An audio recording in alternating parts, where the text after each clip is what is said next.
At a VidCon 2017 panel, Anita Sarkeesian singled out Sargon of Akkad, a popular critic of her work, for abuse. You're a garbage human. And Anita is now the one abusing the audience. She then went on to berate fellow panelist Boogie for his positive message of inclusivity. And I'm very upset that I think it was very fucking uncool that you said what you said there at the end, knowing that no one else would have enough time to respond. VidCon founder Hank Green apologized to Anita.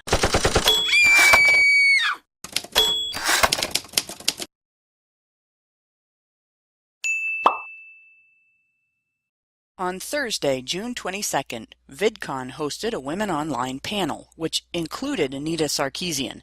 A diverse group of non-feminist YouTubers attended and sat together in the front of the audience to listen to what the panelists had to say. Among them was shitlord extraordinaire Sargon of Akkad. When Anita discovered that Sargon was in the audience, she fem-freaked out, went into action, and texted security. The head of security approached shitlord audience member Naomi, Crazy Hair Naomi on Twitter, and explained that Anita had sent security texts claiming the group made her feel unsafe. Anita had actually labeled people she knew disagreed with her sitting together in the audience an act of aggression, and the group was asked to move to the back. When Naomi pointed out that Anita is a professional and it's her job to not react to the people in the crowd when they have said nothing to her, the guards settled on surrounding and watching the shitlord section. Soon after, Anita answered the moderator's question, "Why do we still need to be having panels like this?" by pointing Sargon out to the entire audience. She then went on to use the power of the podium to bully Sargon, who had said nothing to her up to that point. Sargon continued to sit in silence as Anita berated him as a garbage human. She finished by insinuating that his videos are all about her. So essentially, her answer was that panels on women on the internet still need to be held because there are uppity people with dissenting opinions who have not yet bowed to the idea that feminist women should be able to make political statements publicly on the internet without the inconvenience of having their assertions examined and criticized in an equally public manner. This set the tone for about a half hour of shrill, weepy, rising inflectioned, nasal whining by the whole panel.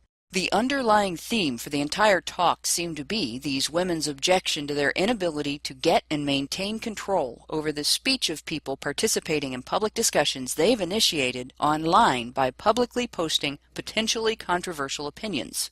One panelist outright expressed a sense of entitlement to speak publicly without her assertions being challenged publicly.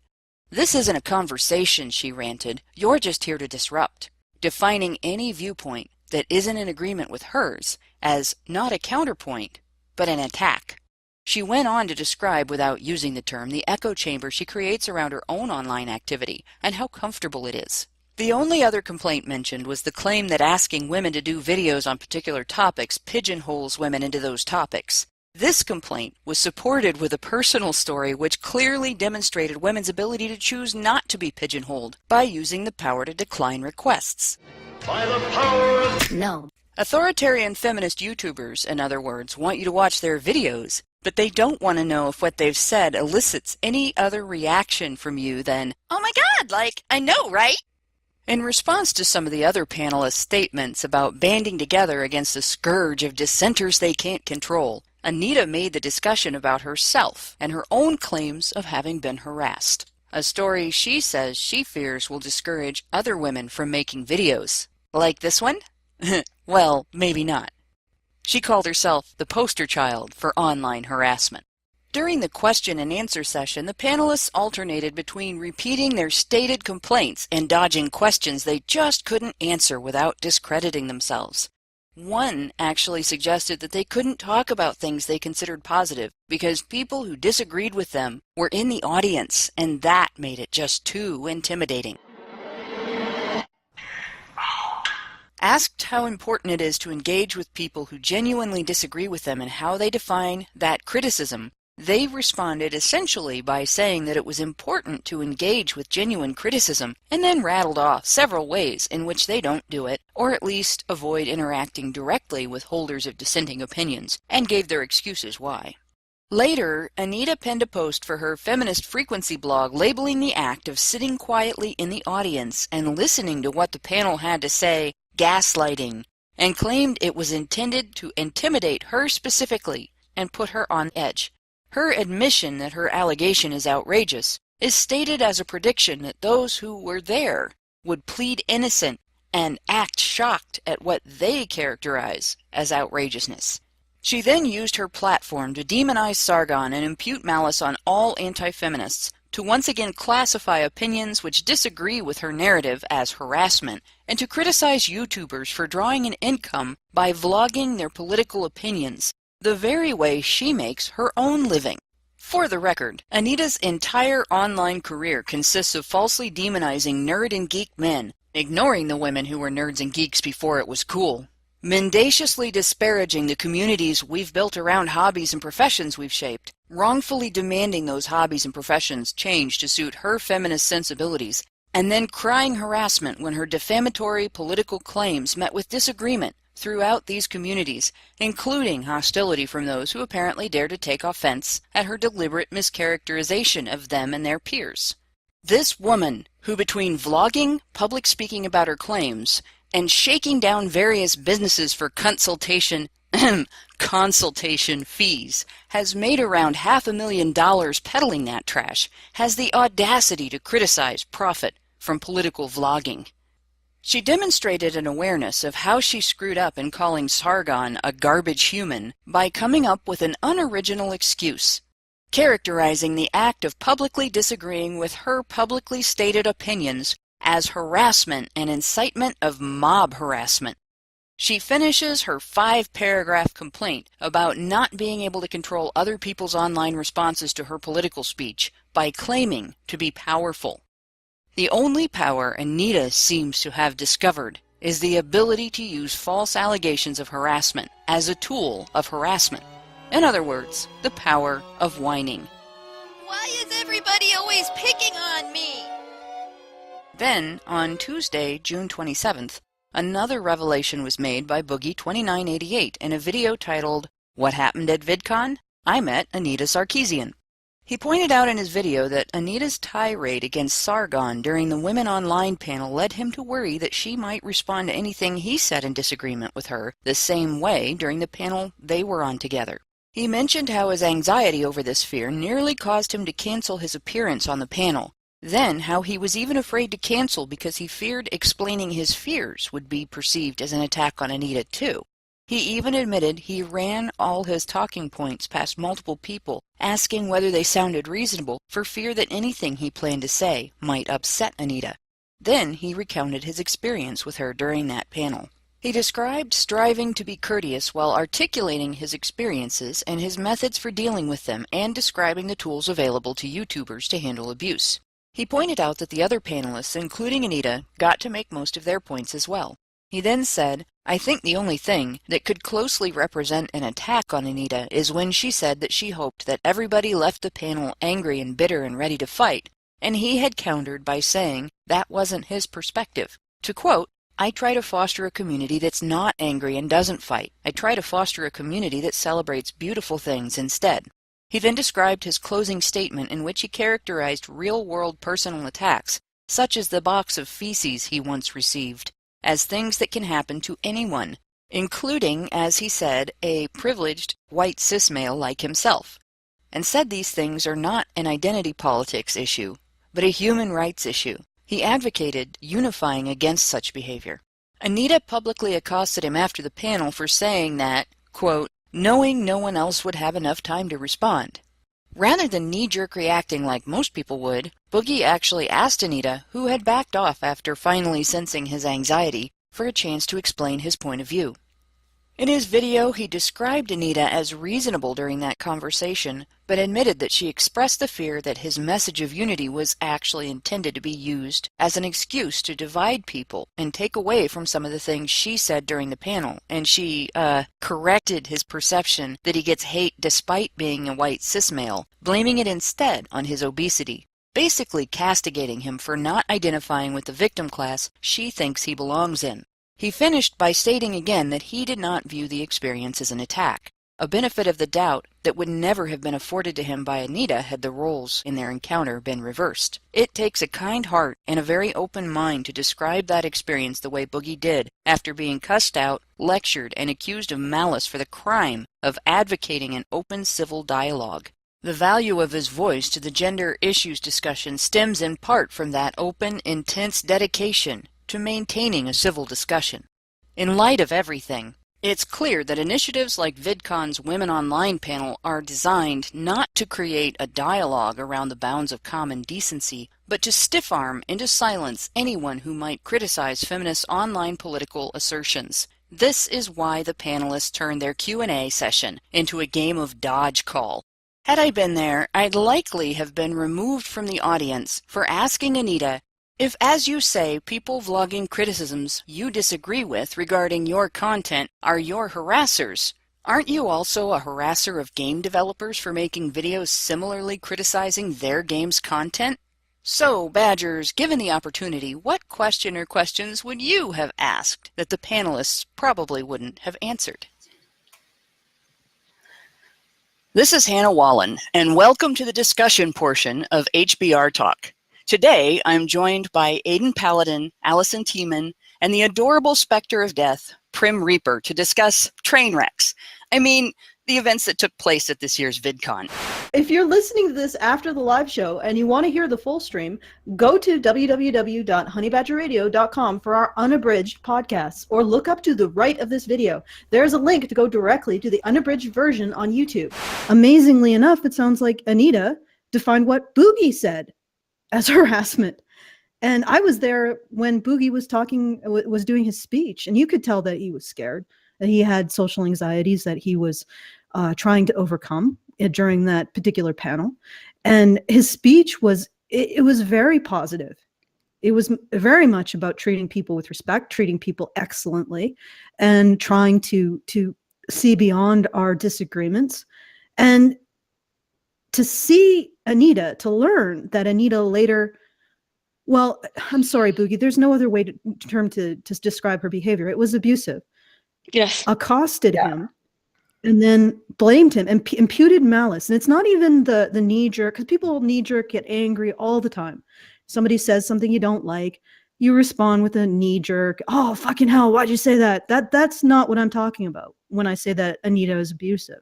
I'm talking about the bad faith, imputation of malice when she says, you did this speech knowing that, or not realizing or whatever, that we would not be able to respond to it. And this idea that Boogie, of all people, right, of all people, would intentionally silence anyone else and make it and maneuver with his evil, diabolical manipulativeness, maneuver to have the final word so he could charge up the masses of evil to exclude people. It's like, this is Boogie. And that's what I would consider abusive that Anita did. And she didn't back off of that. And another thing I would say to Boogie is there reciprocity here? I mean, does Anita and these people, do they have as much consideration for the feelings of the men who they are colleagues work with, who they're panelists with, who they exchange dialogue on the internet with? Do they have as much consideration for their feelings as they're expecting? As they're expecting. They don't even think as they're that. expecting of theirs. Yeah, they don't even consider it.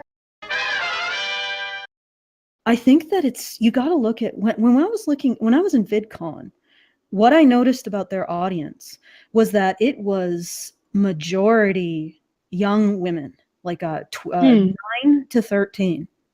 And I think that they were thinking that these young women might not have an interest, or they have no interest in showing these young women the alternative side. So when you looked at the creator track, well, actually mostly the community track, because there was 3 tracks at VidCon, which was a really interesting case study in class analysis, because the first track. Oh, I want to do this actual research. I want to actually go in there and do this with hard analytical research. It was fascinating. The first track, which is on the lowest floor, is the community track, and it was early bird, $100. And it was designed, or it was geared towards fans of YouTube channels. The second track was on the second floor, and it was, I believe, $200 for the early bird. And that was designed more for the creators, like the YouTube stars who are creating the YouTube content. And then the third track on the third floor, and I actually got a pass to the third floor, was the early bird. I think it was $550, and it was designed or targeted specifically at industry professionals. So the people who are dealing with the multi-channel networks, or dealing with production, or are brands or companies that are interested in looking for an influencer to help them with their brand marketing. And the difference between the audiences and the content was unbelievable. First floor, it was 75%, well, 50% social justice-y type stuff, and 50% makeup. I'm not kidding you. I believe it 100%. And I think the logic is that young women really like the beauty ideal. They like to compete as being beautiful or feeling beautiful. And of course, they also like the feeling of being vulnerable and valued damsels. So they're going in to compete along these two different tracks of female value, beauty and vulnerability. And that's why the lower level was geared towards them. It's just interesting, the class analysis, when you realize the top level, which was industry professionals, and when you got there, you're looking at 90% male. All of the tracks, they were called tracks, the seminars were very much focused on technical, algorithmic, like very, very how-to, concrete, how to structure a video to sell, best practices for 360 video, that kind of thing. Like, that's really technical production stuff. 90% male, almost no social justice stuff, except for two presenters who introduced it into their presentation, assuming that we were all, I don't know, rabidly anti-Trump or whatever they think of their audience. But it was on the top level, it was all basically, what do you do? How do you do it? Concrete steps. This is actually got into the science. This actually got into the science. And again, that's like fascinating. Oh, wow. So as you go up, technically, as you spend more money at VidCon, you get more insight into the science of creating a YouTube video, and you get less social justice. And I'm like looking at this, and I'm like, this means something. This means something, and I'm going to do another video on what exactly I think that this means.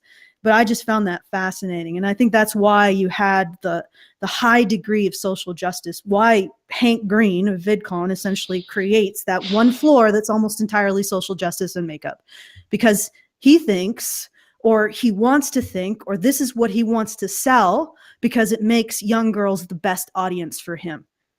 Like, it turns them into the consumer that he wants.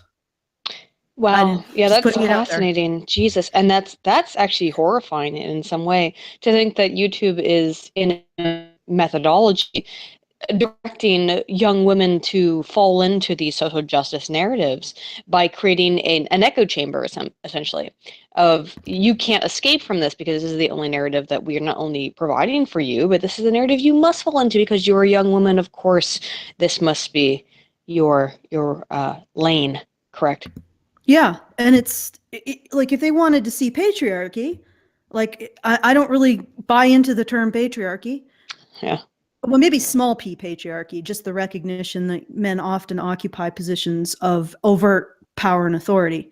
Maybe not for good reasons. But, exactly. Not big P patriarchy is they then turn around and use those positions of power and authority to benefit men, which I have seen no evidence of. But if you believe in small p patriarchy, or if you just recognize which could just be a manifestation of biological differences, the fact that men tend to occupy positions of doing and being out in the front, being in a leadership position, and you apply that to VidCon. VidCon is a patriarchy. And it's just fucking hilarious. Astounding. I don't know. I think interesting. I would wow. actually argue that calling that small p patriarchy would be like calling the janissary system you've described, small s slaviarchy. Because you basically, in all of the positions to which feminists attribute power, men are beholden to women. They're in positions of responsibility, and women are still their primary responsibility in those positions. Every single time some issue comes up involving women, it takes precedence over everything.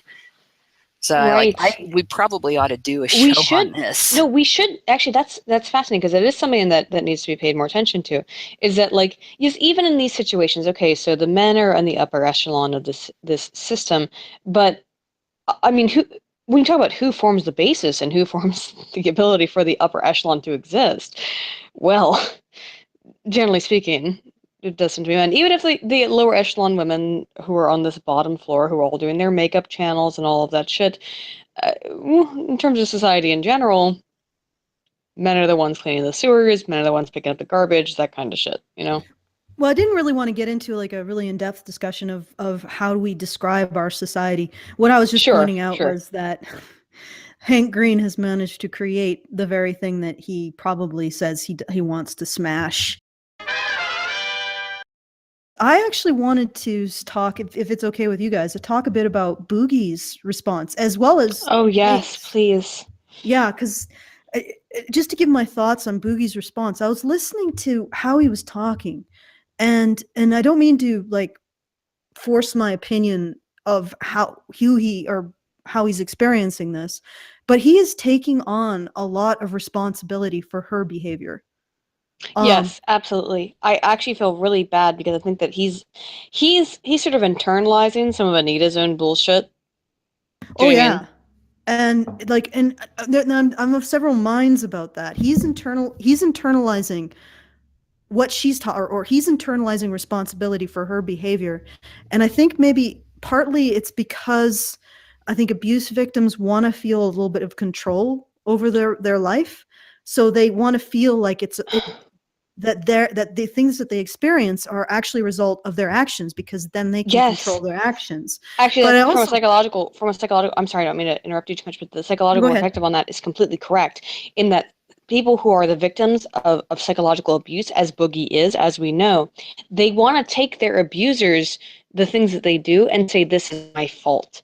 That is completely typical. And to see that Anita abuses him the way that she does, and then he still is being like, yeah, maybe it's my fault in some way, that is, I guarantee, I don't know, no, I don't understand how much Anita knows about psychology.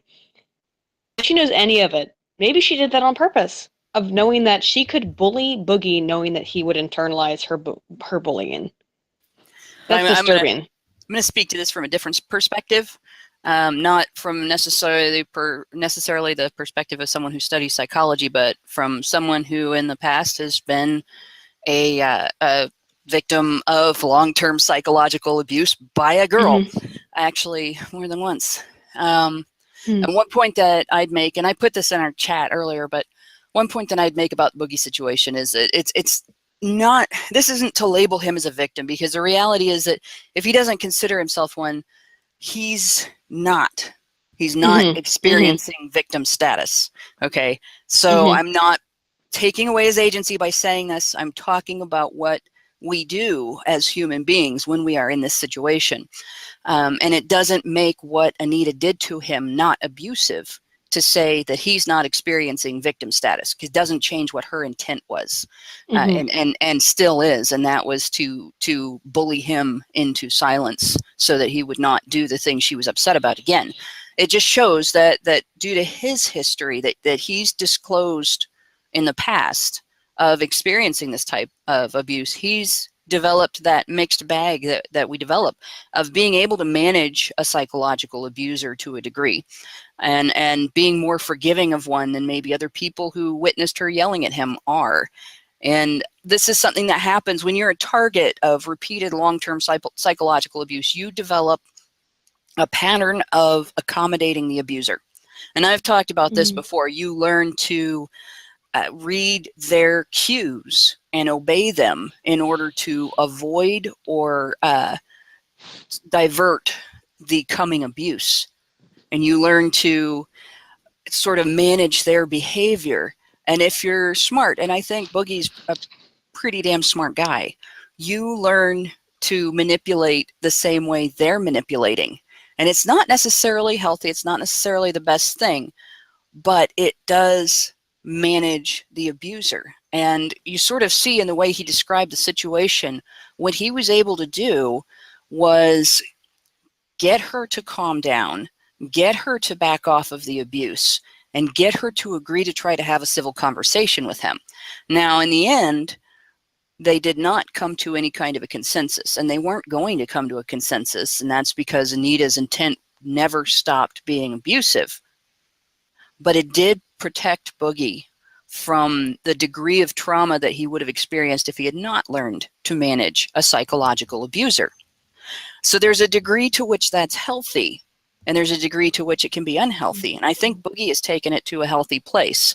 He does protect himself, at least in the aftermath, from the trauma of abuse. And I think a lot of his social anxiety comes from, it's the other end of it. He's anticipating that abuse and anticipating having to take those steps and everything.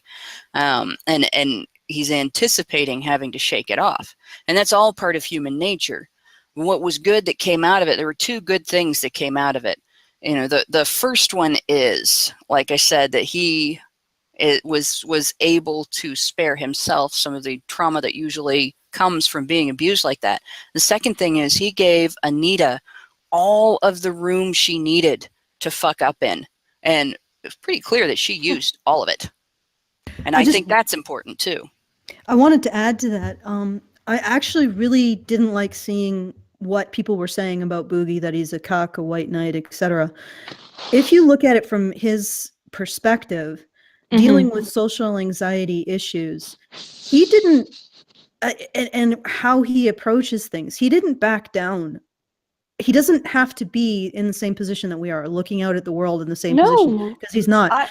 But when Anita said what she said, he directly contradicted her.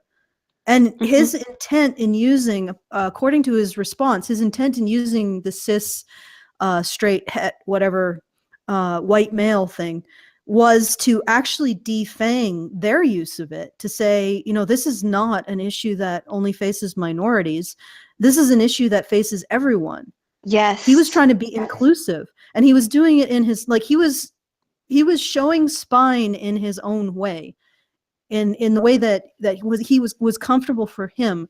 And part of what I didn't like seeing when I saw his videos was the amount of judgment that was being leveled at him for not doing it the way that other people wanted him to do it. And yeah, he tried to make it, but he seeks out the common ground. That's who he is. Gotta point out, that is pretty much how on our Shrink for Men website, Dr. Tara Palmatier says to handle a narcissistic or a borderline explosion when they blow up on you. The way Boogie handled it was exactly what she says to do. And we can't. You see it. You see how it worked. I mean, he wasn't necessarily a rawr soldier for the anti-fems or anything, but he handled it, and But that's fine. He showed spine. He showed asserting his point of view.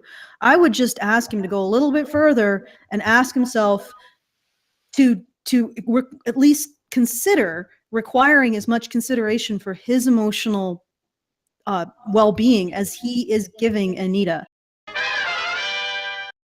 Lastly, of course, Allison, Hannah, the regular Badgers, thanks. And I just wanted to throw a comment in there. We do have like a lot of extra subs, so some of you guys that are watching are people that I'm not familiar with. You might be some of our new people. If you are, welcome to Honey Badger Radio. But you may find that our content should be fun for you, but it will be deeper than what you may be accustomed to. But please stick around, because it's totally useful stuff, I promise.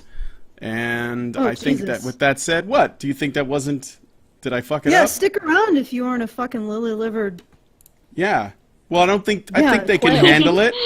I think they can handle it. I think they can handle it. I think they can handle everything we throw at them. You're not pussies. You guys can handle it. So we're going to go ahead and close this out. Thanks again. We're heading off to the after show, which is for patrons only. If you want to be a part of the after show, please consider becoming a patron at www.patreon.com/honeybadgerradio. There, we're going to continue our discussion of our experiences at VidCon and at the ICMI 2017 in Australia. So International Conference on Men's Issues. for those of you who don't know. And that's it.